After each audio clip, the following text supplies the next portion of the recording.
আউযু বিল্লাহি মিনাশ শাইতানির রাজীম বিসমিল্লাহির রহমানির রহিম রব্বি জিদনি ইলমা। আগের ভিডিওতে তোমাদেরকে বলেছিলাম যে বিগ ব্যাং থিওরি থেকে শুরু করে মুহাম্মদ সাল্লাল্লাহু আলাইহি ওয়াসাল্লাম অবধি এক্সপ্লেনেশন দেবো, বোঝাবো। তো তোমরা অবশ্যই খাতা কলম নিয়ে বসে পড়ো, জানার জন্যে, শেখার জন্যে এবং বোঝার জন্যে। শুরু করি তাহলে আজকের লেসনটা। আমি কখনোই ফিল করতে পারিনি যে এই ভিডিওটা এতটা লং হয়ে যাবে, অর্থাৎ আমি অনেক কাট শার্ট দিয়েও এটা 50 মিনিটেরও বেশি হয়ে যাচ্ছে এই 10টা টপিকে। তো আমি তবুও এডিট করার সময় অনেক কাট শার্ট দিয়েছি, এবং যখন শ্যুট করছিলাম তখনও আমি অনেক বাদ দিয়েছি। তারপরে লার্নিংয়ের ওপর ফোকাস দিয়েছি, রিসার্চের ওপর ফোকাস দিয়েছি, কারণ রিলিজিয়ান টপিক তো খুব সেন্সিটিভ টপিক, মানুষকে বোঝাতে হবে স্টেপ বাই স্টেপ। সো আমি আমার বেস্ট দেওয়ার চেষ্টা করছি, কিন্তু ভিডিওগুলো খুব লং হয়ে যাচ্ছে। আশা করি আমি স্টেপ বাই স্টেপ কমপ্লিট করব। তারপরে একটা আমার গোল আছে যে পুরো একদম শুরুয়াত থেকে একদম দাজ্জালের ফিতনা সহ, একদম ইয়াজুজ মাজুজ সহ, শেষ যেদিন সূর্য উঠবে পশ্চিম দিক থেকে এবং দুনিয়া ধ্বংস হবে সেই দিন অবধি আমার যাওয়ার ইচ্ছা আছে। তো ইনশাআল্লাহ তাআলা, ইনশাআল্লাহ একদিন হবে ইনশাআল্লাহ। আরও আমাকে লার্নিং নিতে হবে, আর ইনশাআল্লাহ। আসসালামু আলাইকুম, আমি সালমান বিন ইউনুস, একজন কন্টেন্ট ক্রিয়েটর। আমার এখন লক্ষ্য হলো ইসলাম সম্পর্কে জানা আর যুবকদেরকে সাহায্য করা ইসলাম সম্পর্কে জানতে। তো চলো আমরা শুরু করি একটার পর একটা, ঠিক আছে? আল্লাহ রাব্বুল আলামিন আল কোরআনের মধ্যে 45 নম্বর সূরার 3 নম্বর আয়াতে বলছে, আকাশে বা মহাবিশ্বে এবং জমিনে বা পৃথিবীতে মুমিনদের শিক্ষার জন্যে অবশ্যই নিদর্শন আছে। আমরা হলাম মানুষ, এই দুনিয়াতে পরীক্ষার জন্যেই আসছি। একদিন মৃত্যুবরণ করব, আবার একদিন ফিরে যাব আল্লাহ রাব্বুল আলামিনের কাছেই। তো এই জন্যে আমাদের এই পরীক্ষার পথে সবচেয়ে বড় বাধা হলো ইবলিস বা শয়তান। আর মানুষ হিসাবে কখনো কখনো আমরা হতাশ এবং ইচ্ছা এবং আশা প্রকাশ করি আল্লাহ তাআলার কাছে আল্লাহ তাআলার নিয়ামতগুলি দেখার জন্যে। সেই জন্যই আল্লাহ তাআলা এই আয়াতের মধ্যে বলেছেন অবশ্যই মুমিনদের জন্যে, যারা মুমিন তাদেরকে আল্লাহ রাব্বুল আলামিন মেনশন করে বলেছেন তাদের জন্য অবশ্যই নিদর্শন আছে। এইগুলো অবশ্যই কোথাও থেকে হঠাৎ করে চলে আসে না। তাহলে আমরা বুঝতে পারছি আল্লাহ রাব্বুল আলামিন মুমিনদেরকে কত সুন্দরভাবেই না তার আয়াতের মাধ্যমে বুঝিয়েছে যে তোমরা কখনো নিরাশ হও না, এবং তোমরা দেখো প্রকৃতিকে এবং দেখো পৃথিবী এবং বিশ্বকে, তাহলে তোমরা বুঝতে পারবে। এই জন্যেই আমি বিগ ব্যাং থিওরিটা রেখেছি, যাতে মুমিন তারা বুঝতে পারে যে আধুনিক বৈজ্ঞানিকরা যেভাবে বলছে আল্লাহ রাব্বুল আলামিন কত সুন্দরভাবেই না আল কোরআনে সেগুলোকে মেনশন করেছে। সূরা নম্বর 21 আয়াত নম্বর 30 আল্লাহ রাব্বুল আলামিন বলছেন, অবিশ্বাসীরা কি দেখে না যে আকাশ আর জমিন একসঙ্গে সংযুক্ত ছিল, অতঃপর আমি উভয়কে আলাদা করে দিলাম আর প্রাণসম্পন্ন সব কিছু পানি থেকে সৃষ্টি করলাম, তবুও কি তারা ঈমান আনবে না? আল্লাহ রাব্বুল আলামিন অবিশ্বাসকারীদেরকে বলছে এই আকাশ আর জমিন সমস্ত কিছু, এই পুরো ইউনিভার্স একসাথে ছিল, এটাকে আল্লাহ রাব্বুল আলামিন আলাদা করলেন। আর এটাই হচ্ছে বিগ ব্যাং থিওরি, যে বিগ ব্যাং থিওরি একটা ছোট অ্যাটম থেকে এক্সপ্লোর করে সারা বিশ্ব সংগঠিত হয়েছে, গ্যালাক্সি রূপে সংগঠিত হয়েছে। তারপরে এই গ্যালাক্সির মধ্যেই একটা ছোট্ট একটা দানার মতো বা ছোট্ট একটা অণুর মতো অঞ্চল জুড়েই আছে আমাদের সৌর পরিবার। এই সৌর পরিবারে আছে সূর্য, বুধ, শুক্র, তারপরে আমাদের পৃথিবী। আল্লাহ রাব্বুল আলামিন এটাও মেনশন করেছেন পানি থেকে প্রাণীকুলের সৃষ্টি আছে, খুব সুন্দরভাবে মেনশন করা আছে। সূরা নম্বর 41 আয়াত নম্বর 11 তারপর নজর দিয়েছেন আকাশের দিকে, যখন তা ছিল ধূম্রপুঞ্জ, ধোঁয়ার মতো, তখন তিনি আকাশ আর জমিনকে বলেন আমার অনুগত হও, স্বেচ্ছায় বা অনিচ্ছায়। উভয় বলল আমরা স্বেচ্ছায় অনুগত হলাম। আমরা এইভাবে বুঝতে পারি যখন আল্লাহ রাব্বুল আলামিন এটাকে এক্সপ্লোর করলো, তখন আল্লাহ রাব্বুল আলামিন কিছু সময়ের পর এর দিকে তাকিয়েছিল, অর্থাৎ তারপর নজর দিয়েছেন আকাশের দিকে। কিছু সময় পর আল্লাহ রাব্বুল আলামিন নজর দিয়েছেন আকাশের দিকে, যখন এটা ধূম্রকুঞ্জ ছিল, অর্থাৎ এই কাজটা ফিজিক্যালভাবে হচ্ছে। এবং আল্লাহ রাব্বুল আলামিন মেনশন করছেন ধূম্রকুঞ্জ, ধোঁয়ার মতো। আমরা ঠিক এই রকমভাবে দেখতে পারি যে ধূম্রকুঞ্জ বা ধোঁয়াগুলো এই রকমভাবে দেখতে লাগে গ্যালাক্সি থেকে। এবং প্রত্যেকটা বিলিভার এটা বিশ্বাস করে যে প্রত্যেকটা জড়বস্তু আল্লাহ রাব্বুল আলামিনের কথা শোনে, কথা মতো কাজ করে, তারা জিকির করে। এটা কিন্তু নন মুসলমানরা বা সায়েন্টিস্টরা এটা মানে তাদের আউট অফ নলেজ। এরপর আল্লাহ রাব্বুল আলামিন বলছেন আল কোরআনের মধ্যে 51 নম্বর সূরার 47 নম্বর আয়াতে, আমি নিজ হাত দ্বারা আসমান অর্থাৎ বিশ্বকে সৃষ্টি করেছি আর আমি অবশ্যই মহা প্রশস্তকারী। এখানে প্রশস্তকারী অর্থাৎ ইউনিভার্স প্রশস্ত হচ্ছে। প্রশস্তকারী মানে কি? একটা জিনিস আরেক মানে মুভ করা, একটা জিনিস আরেক স্থান থেকে এগিয়ে যাওয়া, প্রশস্ত। আমরা যখন কোনো পুকুর কাটি এটাকে প্রশস্ত করি। সো প্রশস্ত মানে এটা যে সেটার পরিবর্তন হচ্ছে, মুভ করছে সেটা। ওকে, আর আমরা অবশ্যই বিগ ব্যাং থিওরি থেকে এটা জানি যে আজ অবধি গ্যালাক্সি কোনো একটা নির্দিষ্ট দিকে ছুটে যাচ্ছে, প্রশস্ত হচ্ছে, এক্সপ্লোর করছে, যেটাকে বলি। সার্চ করবে যাও গুগলে, what is big bang theory. এরপর আল্লাহ রাব্বুল আলামিন বলছেন 21 নম্বর সূরা 33 নম্বর আয়াতে, তিনি সৃষ্টি করেছেন রাত ও দিন, সূর্য আর চন্দ্র, প্রত্যেকেই তার চক্রাকার পথে সাঁতার কাটছে। আয়াতটা খুব ভালো করে পড়বে এবং বোঝার চেষ্টা করবে। প্রথম বিজ্ঞানীরা কি বলতো যে পৃথিবী হচ্ছে চ্যাপ্টা, তারপরে বলল পৃথিবী গোল, তারপরে বলল পৃথিবী সূর্যকে কেন্দ্র করে ঘুরে না, সূর্য পৃথিবীকে কেন্দ্র করে ঘুরছে। তারপরে আবার বলল না, পৃথিবী সূর্যকে কেন্দ্র করেই ঘুরছে। এখন আধুনিক সায়েন্স আবার বলে যে সূর্য তার সৌর পরিবার অর্থাৎ পৃথিবীকে নিয়ে ঘুরতে ঘুরতে কোনো এক স্থান থেকে আরেক স্থানে এগিয়ে যাচ্ছে, সাঁতার কাটছে, ক্লিয়ার সাঁতার কাটছে। সূর্য তার সৌর পরিবারকে নিয়ে মুভ করছে, এগিয়ে যাচ্ছে কোনো একদিকে, তাও আবার কি ঘুরতে ঘুরতে চক্রাকার পথে। ক্লিয়ার? তোমাদেরকে একটা কোশ্চেন রইল, বিগ ব্যাং থিওরি তো সায়েন্স বলেছে, কিন্তু এই বিগ ব্যাং থিওরির মধ্যে যে ছোট্ট অ্যাটামটা ওইটা আসলে কোত্থেকে? এটা তোমার জন্য কোশ্চেন রাখলাম। বিজ্ঞানীরা বলে এই বিগ ব্যাং থিওরি হঠাৎ করেই হয়ে গেছে। তুমি কি ভাবো? কমেন্টে অবশ্যই বলবে। সূরা আর রহমান অর্থাৎ 55 নম্বর সূরার 33 নম্বর আয়াতে আল্লাহ রাব্বুল আলামিন বলছেন, হে জিন ও মানুষ জাতি, তোমরা যদি আকাশ ও পৃথিবীর সীমানা অতিক্রম করতে পারো তাহলে অতিক্রম করো, কিন্তু তোমরা তা অতিক্রম করতে পারবে না আল্লাহ ব্যতীত। এর জন্য অসীম শক্তির প্রয়োজন যা তোমাদের নেই। এই আসমান কত বড় অর্থাৎ ইউনিভার্স কত বড়,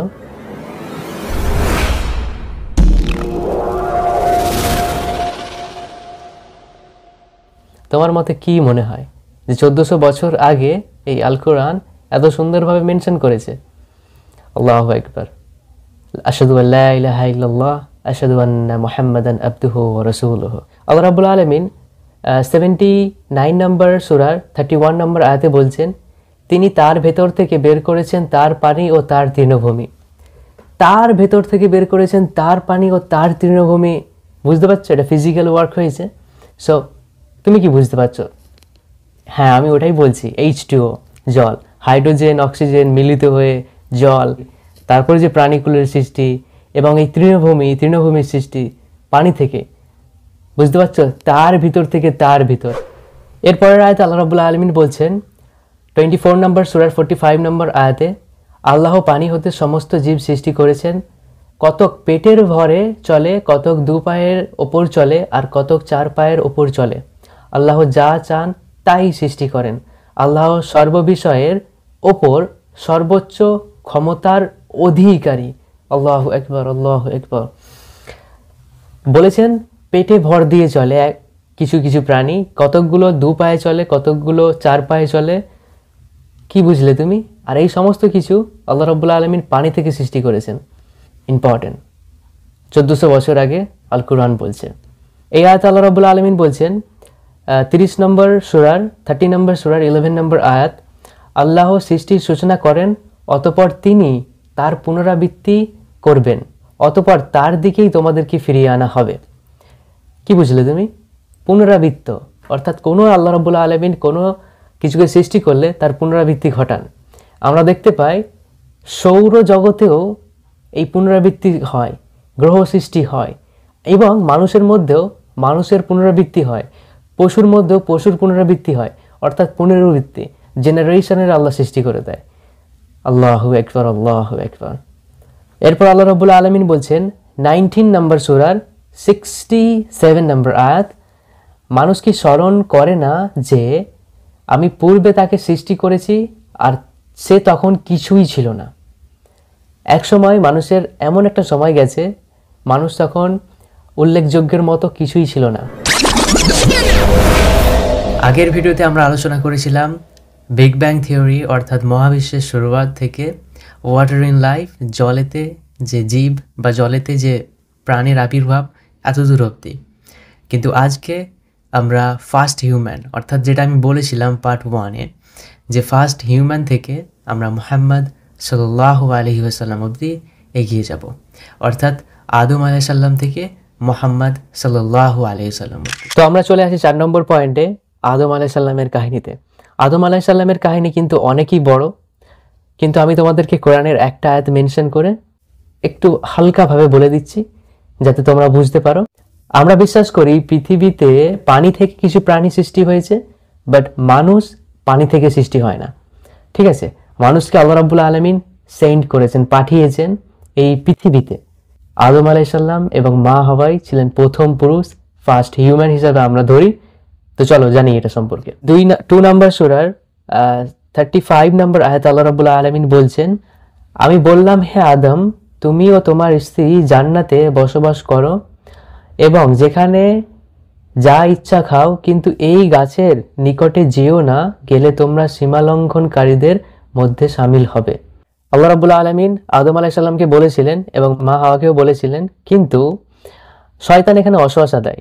শয়তান বলে তোমরা যদি এই ফল খেয়ে নাও তোমরা ফেরেশতা হয়ে যাবে, তোমরা অমর হয়ে যাবে, তোমরা সারা জীবন এই জান্নাতে থাকবে। তো এইরকম একটা এমন সিন ক্রিয়েট করে যে তার কারণে আদম আলাইহিস সালাম এবং মা হাওয়া এই ভুলটা করে ফেলে। এই ভুলটা করে ফেলার পর আল্লাহ রাব্বুল আলামিন পৃথিবীতে পাঠিয়ে দেন। আর একটা কথা বলি, এই সমস্ত ব্যাপারে জানতে গেলে একটা ভিডিওতে কখনো ক্লিয়ার হবে না, আর নাই একটা ভিডিওতে কখনো ক্লিয়ার ইনফরমেশন বা তাফসিরগুলোকে বলা যাবে। কিন্তু আশা করি এই ভিডিওর মাধ্যমে তোমরা অনেক কিছু শিখতে পারবে, অনেক কিছু জানতে পারবে। এবং এই আদম আলাইহিস সালাম এবং মা হাওয়ার আস্তে আস্তে পুনরাবৃত্তি, যেমন আল্লাহ রাব্বুল আলামিন বলেন পুনরাবৃত্তি ঘটান সৃষ্টির। এবং আমরা বংশ বিস্তারের মাধ্যমে দেখতে পাই নূহ আলাইহিস সালামের জামানায় একটা সিন ক্রিয়েট হয়। কি সিন ক্রিয়েট হয়? সারা পৃথিবীটা পানিতে, আল্লাহ রাব্বুল আলামিন পুরো পানিতে আবদ্ধ করে দেন, মানে বলতে পারি সারা পৃথিবীতে প্লাবন আসে। এবং নূহ আলাইহিস সালাম তিনি আর কওমদেরকে বুঝিয়েছিলেন অনেক, যে এই যে আযাব, এই আযাবের আসার আগে তোমরা কি করো, তোমরা আল্লাহ রাব্বুল আলামিনকে জানো, অ্যাকসেপ্ট করো। এবং এই নূহ আলাইহিস সালাম দাওয়াত দিয়েছিলেন, কিন্তু তারা কেউই মানে না। তার বরঞ্চ নূহ আলাইহিস সালামের বিপরীতে গেছেন। এবং নূহ আলাইহিস সালাম একটি জাহাজ তৈরি করেছিলেন এবং কিছু প্রাণী আর কিছু মানুষ সহ নূহ আলাইহিস সালাম এই জাহাজে স্থান গ্রহণ করেছিলেন যখন প্লাবনটা আল্লাহ রাব্বুল আলামিন দিয়েছিলেন। তো নূহ আলাইহিস সালামকে মেনশন করা আছে আল কোরআনের 71 নম্বর সূরা, অর্থাৎ সূরা নূহ, আর আয়াত নম্বর 1-এ আল্লাহ রাব্বুল আলামিন বলছেন, আমি নূহকে তার জাতির কাছে পাঠিয়েছিলাম এই নির্দেশ দিয়ে যে তুমি তোমার জাতিকে সতর্ক করো তাদের কাছে মর্মান্তিক আযাব আসার পূর্বে। তাহলে 5 নম্বর পয়েন্টটা ক্লিয়ার হলো যে পৃথিবীতে একটা প্লাবনের মাধ্যমে আল্লাহ রাব্বুল আলামিন আবার একটা নতুন সৃষ্টির পুনরাবৃত্তি ঘটিয়েছিলেন। তো এরপরে আস্তে আস্তে ইব্রাহিম আলাইহিস সালাম অবধি জেনারেশনকে আমি টেনে নিয়ে আসছি। অনেক নবী আসছে, কোরআন শরীফে 25 জন নবীর কথা উল্লেখ করা আছে, কিন্তু প্রায় 1,24,000 নবী আসছে। এইটা মুসলমানরা বিশ্বাস করে, এটা ইমানের একটা অঙ্গ। কোরআন শরীফে মেনশন করা আছে মাত্র 25 জন। সেই অনুযায়ী এই নবীদের ট্রি বা যেটাকে বলে নবীদের হিস্ট্রি, এটাকে আস্তে আস্তে করে কভার করার চেষ্টা করছি। 6 নম্বর পয়েন্ট, ইব্রাহিম আলাইহিস সালাম। আদম আলাইহিস সালাম হচ্ছে আদি পিতা এবং ইব্রাহিম আলাইহিস সালাম হচ্ছে জাতির পিতা। আল কোরআনে 14 নম্বর সূরার 35 নম্বর আয়াতে আল্লাহ রাব্বুল আলামিন বলছেন, স্মরণ করো ইব্রাহিম যখন বলেছিল, হে আমার রব, তুমি এই নগরকে নিরাপদ করো আর আমাকে আমার সন্তান সন্ততিদেরকে প্রতিমা পূজা থেকে রক্ষা করো। ইব্রাহিম আলাইহিস সালাম এমন একটা সমাজে আসছিলেন যখন প্রতিমা পূজাটা খুব ভাবে প্রসার হয়। প্রতিমা পূজা কিভাবে প্রসার হয়েছিল সেটাও আল কোরআন খুব সুন্দর মেনশন করেছে। তবে আমরা এটা অন্য সময় আলোচনা করব। আর আমি তোমাকে সাহায্য করছি, মিজানুর রহমান আজহারির একটা প্লেলিস্ট তোমাকে দিয়ে দেবো, যেখানে তুমি নবীদের সম্পর্কে, নবীদের কাহিনী সম্পর্কে জানতে পারবে। আর এই নবীদের কাহিনীটা জেনারেশন বাই জেনারেশন খুবই সুন্দরভাবে মেনশন করা আছে। এখন আমরা 7 নম্বর, 8 নম্বর আর 6 নম্বর এই যে 3টে আমি নম্বর দিয়েছি, তো বলতে চাই প্রথমে ইব্রাহিম আলাইহিস সালামের 2 সন্তান, এক সন্তান বড় সন্তান হচ্ছে ইসমাইল আলাইহিস সালাম, ছোট সন্তান হচ্ছে ইসহাক আলাইহিস সালাম। চলো আল কোরআনের একটা আয়াত দিয়ে এটা আমরা খুব সুন্দরভাবে বুঝি। যাবতীয় প্রশংসা আল্লাহর, যিনি আমার বার্ধক্য অবস্থায় আমাকে ইসমাইল ও ইসহাককে দান করেছেন, আর আমার প্রতিপালক অবশ্যই আহ্বান শ্রবণকারী। এটা কে বলেছে? এটা ইব্রাহিম আলাইহিস সালাম বলেছে আল্লাহকে, অর্থাৎ আল্লাহর সাথে কনভারসেশনে। আর আল্লাহ রাব্বুল আলামিন এটা আল কোরআনের মধ্যে মেনশন করেছেন। তাহলে আমরা এখানে দেখতে পাচ্ছি যে তিনার 2 সন্তান, একটার নাম হচ্ছে ইসমাইল আর একটার নাম হচ্ছে ইসহাক। এখানে একটু খেয়াল করি আমরা 9 নম্বর পয়েন্টে যাওয়ার সময়, এই 8 নম্বর থেকে 9 নম্বর পয়েন্ট অর্থাৎ ইসহাক আলাইহিস সালাম থেকে ঈসা আলাইহিস সালাম অবধি এই একটা যে পয়েন্ট আমি দিয়েছি, এই পয়েন্টের মধ্যে বা এই জেনারেশনের মধ্যে অনেক নবী আছে, যেটাকে আমরা বলি বনি ইসরাইল, ঠিক আছে? তো এই জেনারেশনে অনেক নবী আছে যেটা প্যালেস্টাইন রিলেটেড। তো বুঝতে পারছো আজকের প্যালেস্টাইনের খবর? ইয়াস, ইসলাম খুব ক্লিয়ার, শুধু বোঝার দরকার এতটুকুই। তো ঈসা আলাইহিস সালামের যখন জন্ম হয় বিনা পিতায়, খুব মেনশন রাখবে, আদম আলাইহিস সালাম বিনা মাতায় আল্লাহ রাব্বুল আলামিন, এটা মেডিকেল, এটা ফিজিক্যাল না, এটা মেডিকেল, আল্লাহ রাব্বুল আলামিন সৃষ্টি করেছেন। এবং ঈসা আলাইহিস সালাম বিনা পিতায়, এটাকে বলা হয় মেডিকেল। তো যখন ঈসা আলাইহিস সালাম তিনি তার কওমের কাছে আসলেন, ঈসা আলাইহিস সালামকে তখন একদল বলছে না তুমি মিথ্যা মাসিহ বা মিথ্যা মেসেঞ্জার, এবং অন্য দল বলছে হ্যাঁ, অন্য দল বিশ্বাস করছে। কিন্তু এই যেই দল বিশ্বাস করলো না, সেই দল ঈসা আলাইহিস সালামকে মারার পরিস্থিতি নিল, তিনাকে মারার জন্যে নাউজুবিল্লাহ স্টেপ নিল। এই দল ঈসা আলাইহিস সালামকে মেরেছে বলে তারা দাবি করলো। যখন ঈসা আলাইহিস সালামকে মেরেছে বলে দাবি করলো, যারা বিশ্বাস করতো যে এটা ঈসা আলাইহিস সালাম আমাদের সঠিক পথে প্রদর্শনের জন্য আসছেন, আল্লাহর মেসেঞ্জার, যারা বিশ্বাস করেছিল তারা কি করলো? দুঃখ প্রকাশ করলো। যারা দুঃখ প্রকাশ করলো তাদেরকে আজ বলা হচ্ছে খ্রিস্টান, আর যারা মানলো তারাই হচ্ছে ইহুদি। তো তাহলে ইহুদি আর খ্রিস্টানের ব্যাপারটা বুঝতে পারলে, এবং ঈসা আলাইহিস সালামকে বুঝতে পারলে। ঈসা আলাইহিস সালামকেই খ্রিস্টানরা বলে জিউস। এবং এই যে মিথ্যা দাবি করে তারা, যে তারা ঈসা আলাইহিস সালামকে মেরে ফেলেছে, এবং এর সখী যে খ্রিস্টানরা ব্যথা পেয়েছে, সেটা আল কোরআন কি বলছে দেখি। আল কোরআন আমাদেরকে শেখাচ্ছে 4 নম্বর সূরা 4 নম্বর সূরার 157 নম্বর আয়াতে বলছেন, কিন্তু তারা না হত্যা করেছে না তাকে ক্রুশবিদ্ধ করেছে, কেবলমাত্র তাদের জন্য এক লোককে তাদের সদস্য করা হয়েছে।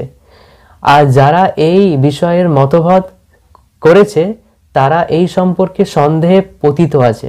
শুধু অমূলক ধারণা অনুসরণ ছাড়া এ ব্যাপারে তাদের কোনো জ্ঞানই ছিল না, কারণ এটা একটা মেডিকেলের জন্য তাদের কোনো ধারণাই ছিল না।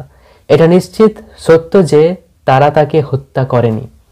আমরা জানি যে ঈসা আলাইহিস সালাম নাই ক্রুশবিদ্ধ হয়েছে নাই হত্যা হয়েছে। অবশ্যই ঈসা আলাইহিস সালাম আসবেন, যখন দাজ্জাল তার আগমন ঘটাবেন তখন ঈসা আলাইহিস সালাম তিনি তার আগমন ঘটাবেন। এবং এই ইসরায়েল যেই দাজ্জাল অর্থাৎ যেই মিথ্যা মাসির জন্য ওয়েট করছে, আর আমাদের এই সত্য মাসি অবশ্যই আসবেন ওই মিথ্যা মাসিকে পরাস্ত করতে। আল্লাহ রাব্বুল আলামিনের এটাই প্ল্যানিং। ওকে, আমি যখন পুরো পড়ি ইটস লাইক এ গেম। তাহলে আমরা বুঝতে পারলাম ইব্রাহিম আলাইহিস সালামের 2 সন্তান, ইসমাইল আলাইহিস সালাম, ইসহাক আলাইহিস সালাম। ইসহাক আলাইহিস সালামের চেনের সবের যে লাস্ট নবী ঈসা আলাইহিস সালাম, তো সেটা সম্পর্কে আমরা বুঝতে পারলাম। এবং এই কাহিনীগুলো খুবই বড়, আমি জাস্ট পয়েন্ট আউট করে বলছি যাতে তোমাদের একটা মানে ইন্ট্রোডিউস হয়ে যায়। এবং ইসমাইল আলাইহিস সালামের চেনে লাস্ট মেসেঞ্জার বা শেষ মেসেঞ্জার মুহাম্মদ সাল্লাল্লাহু আলাইহি সাল্লাম। আল্লাহ রাব্বুল আলামিন আল কোরআনের মধ্যে 33 নম্বর সূরার 40 নম্বর আয়াতে মুহাম্মদ সাল্লাল্লাহু আলাইহি সাল্লাম সম্পর্কে বলছেন, মুহাম্মদ সাল্লাল্লাহু আলাইহি সাল্লাম তোমাদের মধ্যকারের কোনো পুরুষের পিতা নন, কিন্তু সে আল্লাহর রাসূল এবং শেষ নবী, আল্লাহ সর্ববিষয়ে সর্বজ্ঞতা। তাহলে আমরা বুঝতে পারলাম যে ফার্স্ট হিউম্যান আদম আলাইহিস সালাম, তারপর আমি মেনশন করেছি নূহ আলাইহিস সালাম, তারপর মেনশন করেছি ইব্রাহিম আলাইহিস সালাম, তিনার 2 পুত্র ইসমাইল আলাইহিস সালাম, ইসহাক আলাইহিস সালাম। ইসহাক আলাইহিস সালামের চেনের লাস্ট মেসেঞ্জার হচ্ছে ঈসা আলাইহিস সালাম। ইসমাইল আলাইহিস সালামের চেনের লাস্ট মেসেঞ্জার বা শেষ মেসেঞ্জার মুহাম্মদ সাল্লাল্লাহু আলাইহি সাল্লাম। তাহলে এতটা আলোচনার মধ্যে আমরা বলতে পারি যে ইসলাম কোনো থিওরি, যেটা ডারউইনের থিওরি বা এভলিউশন থিওরি, এই থিওরিতে ইসলাম বিশ্বাস করে না।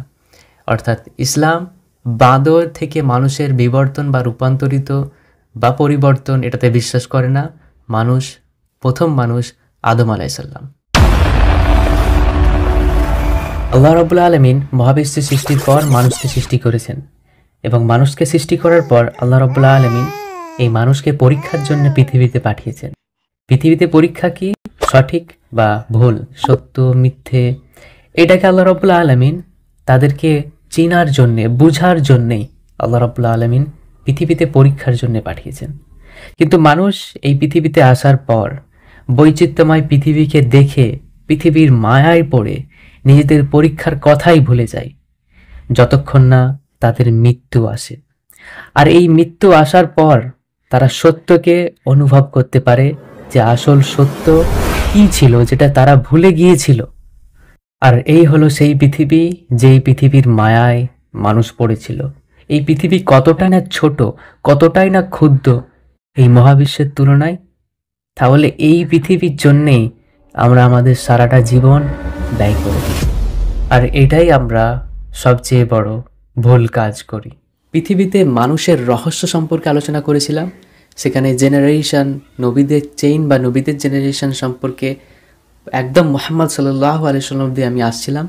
কিন্তু আজকের ভিডিওতে আমি মানুষ সৃষ্টির দুটো টপিক আমি কভার করব। একটা হচ্ছে মানুষের মাটি থেকে সৃষ্টির ইতিহাস, এই টপিকটা কভার করব। 2 নম্বর টপিক হচ্ছে মানুষের মাতৃগর্ভ থেকে সৃষ্টির বিজ্ঞান।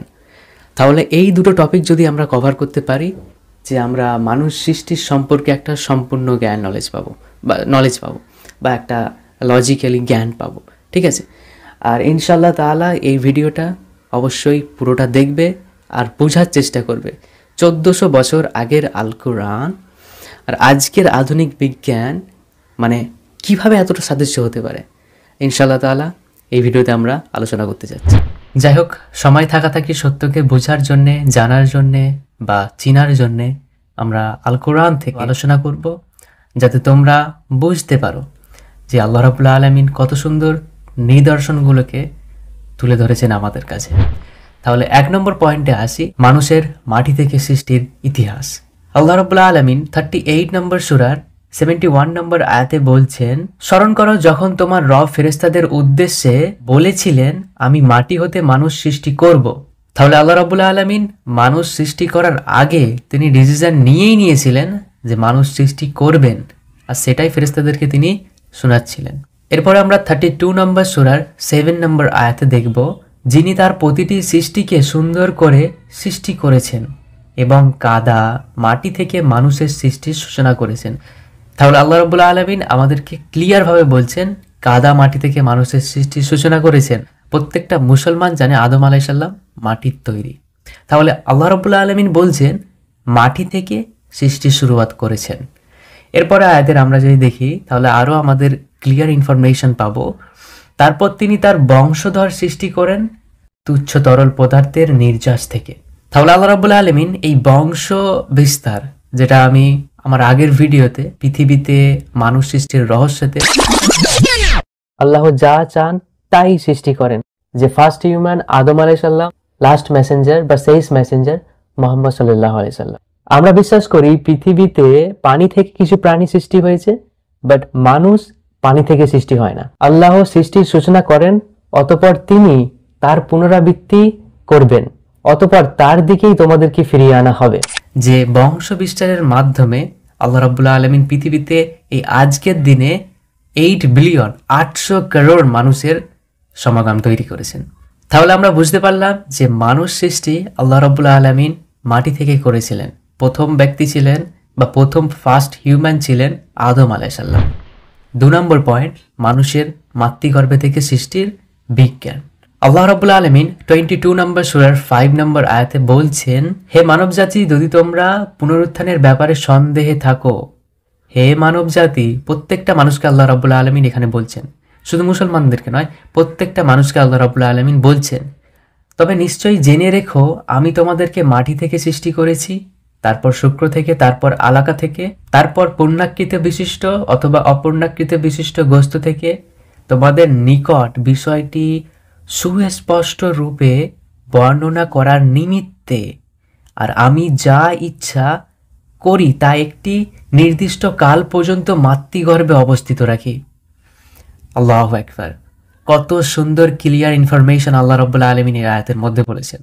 দেখো একটা বেবি কিভাবে ডেভেলপমেন্ট হয় এটা 9-10 সিলেবাসে আছে, আর অনুরূপভাবে বিজ্ঞানীরা যেভাবে বলে ঠিক সেইভাবে আল্লাহ রাব্বুল আলামিন কত সাদৃশ্যভাবে প্রেজেন্টেন করেছেন আল কোরআনে 1400 বছর আগে। আর এটা শুধু একটা আয়াত নয়, এইরকম আয়াত আরও আছে, এবং এই সমস্ত কিছু আয়াতগুলোকে যদি তুমি একসঙ্গে রিসার্চ করে তুমি পড়ো বা রিসার্চ করে তুমি প্রেজেন্টেন করো, তাহলে মানুষ সৃষ্টির স্টেপ বাই স্টেপ কিভাবে ডেভেলপমেন্ট হয় একটা বেবি সেটা সম্পর্কে তুমি ক্লিয়ার ইনফরমেশন পাবেন। তোমাদের মধ্যে কারোর মৃত্যু দেওয়া হয় এই বয়সে, আবার কাউকে ফিরিয়ে নেওয়া হয় হীনতম বয়সে, যাতে সে জ্ঞান লাভের পরও কিছু না জানে।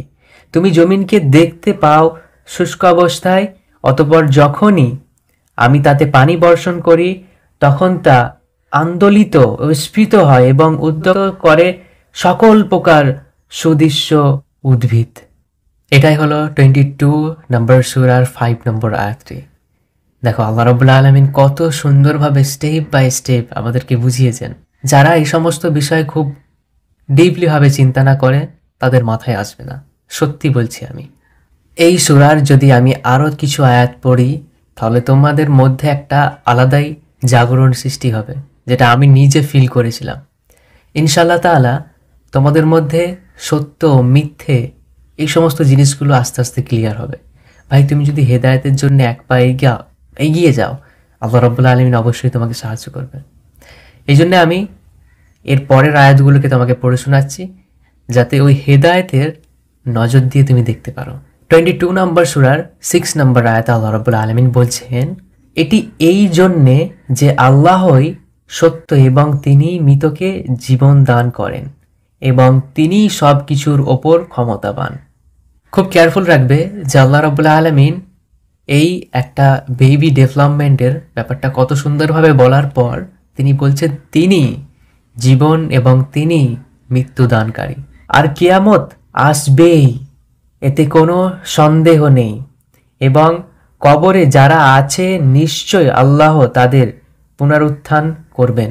আল্লাহ রাব্বুল আলামিন তোমার মরে যাওয়ার পর, আমার মরে যাওয়ার পর আমাকে আবারই তুলবে কিয়ামতের দিনে, দ্য ডে অফ জাজমেন্ট, যেখানে আল্লাহ রাব্বুল আলামিন বিচার প্রতিষ্ঠিত করেছেন আমরা যা কর্ম করেছি তার উপর।